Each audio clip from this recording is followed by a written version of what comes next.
Bonjour à tous, bienvenue pour cette nouvelle vidéo. Aujourd'hui, nous allons voir une étape importante de l'étude de fonctions, qui est la recherche de alpha unique solution pour lesquelles g de x égale à 0. Donc on va commencer par une fonction g qui est définie sur 0 plus l'infini, telle que g de x égale à x plus 2 moins exponentielle x. Donc la première chose à faire, ça va être d'étudier son sens de variation. Donc le sens de variation, on va calculer forcément la dérivée et on va étudier son signe. Donc g' de x, ça va être égal à 1 moins exponentielle x. Parce que la dérivée d'exponentielle x, c'est exponentielle x. Et donc, on va chercher les valeurs qui annulent. G' de x égale à 0. Donc ça fait 1 moins exponentielle x égale à 0, moins exponentielle x égale à moins 1, exponentielle x égale à 1, exponentielle x égale à exponentielle 0, x égale à 0. Donc voilà la valeur qui annule. Et donc on va pouvoir faire un tableau de signes. 0 plus l'infini, c'est l'intervalle sur lequel c'est défini, g' de x. Donc on a dit que g' de 0, ça faisait 0. Et donc maintenant, on va faire un test sur 0 plus l'infini pour avoir le signe. Donc par exemple, on va faire un test avec 1. Donc ça fait 1 moins exponentielle 1. 1 moins exponentielle 1, c'est e. E, ça vaut environ 2,72. Donc ça va faire moins 1,72 à peu près. Donc ça nous donne le signe facilement. Donc c'est négatif. Et donc, comme la dérivée est négative, ben g' de x sera décroissant. Et donc on va pouvoir calculer g de 0. Donc g de 0, on va le reprendre en haut. Ça fait 0 plus 2, donc 2, moins exponentielle 0, 2 moins 1, et ça fait 1. Et donc maintenant, l'idée en fait, ça va être de calculer la limite en plus l'infini. Alors, on va faire la limite de g de x quand x tend vers plus l'infini. Donc ça va nous faire quoi? Ça va faire plus l'infini plus 2, donc plus l'infini. Exponentielle x quand x tend vers plus l'infini, ça fait plus l'infini. Plus l'infini moins l'infini, ça fait une forme indéterminée. Donc ça ne va pas marcher. Donc comment on va faire? On va factoriser par exponentielle x. Donc exponentielle x. Facteur de quoi? Facteur de x sur exponentielle x. Plus 2 sur exponentielle x, moins 1. Alors, maintenant, on va étudier les limites. Donc en plus l'infini, 2 sur exponentielle x, ça va tendre vers 0. Parce que ça fait quelque chose de fini sur plus l'infini, donc ça tend vers 0. Et maintenant, l'idée, en fait, ça va être de savoir que vaut cette limite. Alors, on sait que limite de exponentielle x sur x puissance alpha, quand x tend vers plus l'infini, ça tend vers plus l'infini. C'est les comparaisons des fonctions des exponentielles par les puissances. C'est l'exponentielle qui l'emporte en fait sur la puissance. Et donc là, on a x sur exponentielle x, ben, ça va être l'inverse. Donc limite de x sur exponentielle x quand x tend vers plus l'infini, ça va faire limite de 1 sur exponentielle x sur x. Donc ça fait 1 sur plus l'infini. Et donc ça tend vers 0. Et donc la limite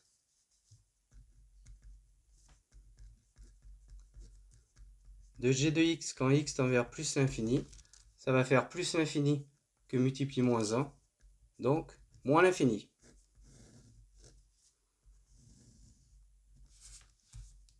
Et donc on le met sur notre tableau de variation. Et donc la deuxième étape, donc l'étape de la vidéo en fait, c'est la recherche de alpha, unique solution de g de x qui est égale à 0. Donc la démonstration en fait, comme on a une fonction qui est strictement décroissante et qui passe par 1 à moins l'infini, ben forcément on aura le 0 qui sera compris entre 1 et moins l'infini. Ça va passer forcément par ce 0. Et donc on aura une unique solution, alpha, qui sera compris entre 0 et plus l'infini. Donc voilà la démonstration en fait. La démonstration, c'est qu'il faut que la fonction soit strictement monotone, donc strictement décroissante ou strictement croissante, et que ces bornes ou ces limites, il y ait le 0 entre les deux. Donc maintenant, ce qu'on va faire dans la deuxième étape, ça va être la recherche de alpha. Après avoir démontré et après avoir bien expliqué les limites, qu'on passe de 1 à moins l'infini, et donc il y a le 0 forcément entre les deux. Alors, comment on va faire la recherche de alpha? Donc g de x égale à 0. Solution unique.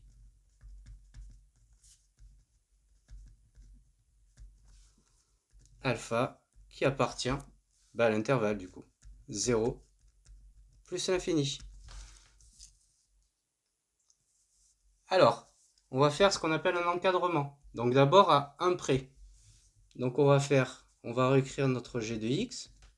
G de x c'est x plus 2 moins exponentielle x. Et on va faire un encadrement à 1 près. Alors par exemple g de 1, ça va valoir 3 moins e. Donc ça vaut environ 0,28. Et g de 2, ça vaut 4 moins e au carré, environ moins 3,39. Donc forcément, le 0, il est entre les deux. Et donc le alpha va être compris entre 1 et 2. Alors là, j'ai détaillé les résultats, mais avec la calculatrice, vous pourrez programmer et ça ira bien plus vite avec un petit tableur. Donc là, je vais le détailler pour l'avoir à 10-3 près. Alors, on sait que alpha est compris entre 1 et 2. Donc maintenant, on va encadrer à 10-1 près. G de 1,1, ça vaut environ 0,09. Je vous épargne tous les calculs.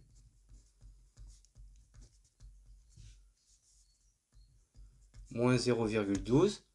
Donc une fois qu'on a le positif et le négatif, il y a le 0 qui est entre les deux. Et donc le alpha qui est compris entre 1,1 et 1,2. Et après on continue. Alors, je les ai préparés avant pour que ça aille plus vite.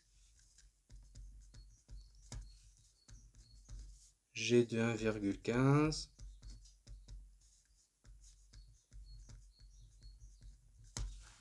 Et donc on a le 0 entre les deux.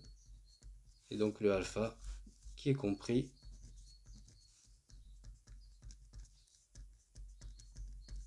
Et maintenant on continue pour l'avoir à 10-3 près.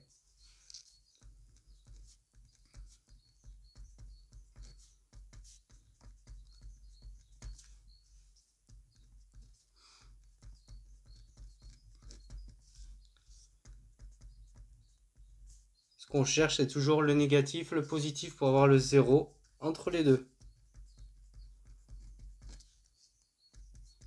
Et on a le négatif. Et donc le 0, il est entre les deux. Et donc le alpha sera compris entre 1,146 et 1,147. Alors c'est très rébarbatif en faisant les calculs. Donc c'est pour ça qu'avec la calculatrice, vous pourrez programmer directement la fonction g de x, et après faire un encadrement jusqu'à arriver à ce qu'on nous demande, c'est-à-dire à 10-3 près. Et donc là, on vient de trouver l'encadrement de la solution unique alpha pour lesquelles g de x égale à 0. Et donc la dernière question, ça va être quoi? Ça va être en déduire le signe de g de x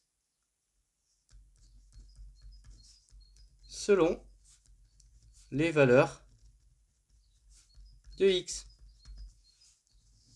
Alors, c'est un tableau récapitulatif en fait. On a x, 0, plus l'infini. On a g de x. On se reporte à notre tableau de variation. Donc, qu'est-ce que ça nous disait? Ça nous disait qu'elle était décroissante, donc de 1 à 0. Donc ici, elle était positive. Et de alpha à plus l'infini, elle était négative. De 0 à moins l'infini. Et donc, on va pouvoir le reporter sur notre tableau. Donc, de 0 à alpha, le alpha, ça va valoir 0. G de alpha égale à 0. Et là, on a dit positive, négative. Voilà. Et donc là, on vient de faire la recherche de alpha, unique solution pour lesquelles g de x égale à 0. Voilà la méthode. Donc j'espère que cette vidéo vous aura plu, vous aura aidé. N'hésitez pas à laisser des commentaires et je vous souhaite à tous une bonne journée. Merci encore pour votre soutien et bon maths à tous. Merci.